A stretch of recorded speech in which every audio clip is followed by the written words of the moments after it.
n'a peur que de ce qu'on ne comprend pas. On éprouve vraiment l'affreuse convulsion de l'âme qui s'appelle l'épouvante, que lorsque se mêle à la peur un peu de terreur superstitieuse des siècles passés. Moi, j'ai ressenti cette épouvante dans toute son horreur, et cela pour une chose si simple, si bête, que j'ose à peine le dire. Je voyageais en Bretagne, tout seul, à pied. J'avais parcouru le Finistère, les landes désolées, les terres nues où ne pousse que l'ajonc, à côté des grandes pierres sacrées, des pierres hantées. J'avais visité la veille la sinistre pointe du Raz, ce bout de vieux monde où se battent éternellement deux océans, l'Atlantique et la Manche. J'avais l'esprit plein de légendes, d'histoires lues ou racontées sur cette terre des croyances et des superstitions. Et j'allais de Pinmar à Pont-l'Abbé, de nuit. Connaissez-vous Pinmar ? Un rivage plat, tout bas, plus bas que la mer, semble-t-il. On la voit partout, menaçante et grise, cette mer pleine d'écueils baveux comme des bêtes furieuses. J'avais dîné dans un cabaret de pêcheurs et je marchais maintenant sur la route droite entre deux landes. Il faisait très noir. De temps en temps, une pierre druidique, pareille à un fantôme debout, semblait me regarder passer. Et peu à peu entrait en moi une appréhension vague. De quoi ? Je n'en savais rien. Il est des soirs où l'on se croit frôlé par des esprits, où l'âme frissonne sans raison, où le cœur bat sous la crainte confuse de ce quelque chose d'invisible que je regrette moi. Elle me semblait longue, cette route, longue et vide interminablement. Aucun bruit que le ronflement des flots là-bas derrière moi.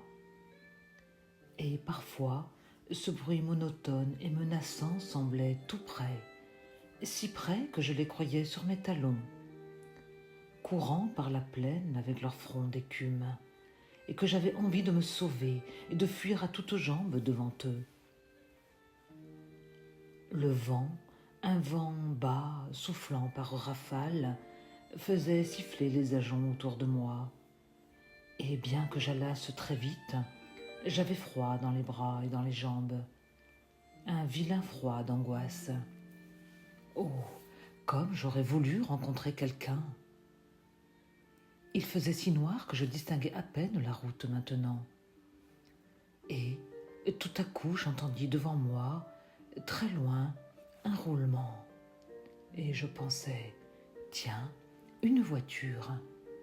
Puis je n'entendis plus rien.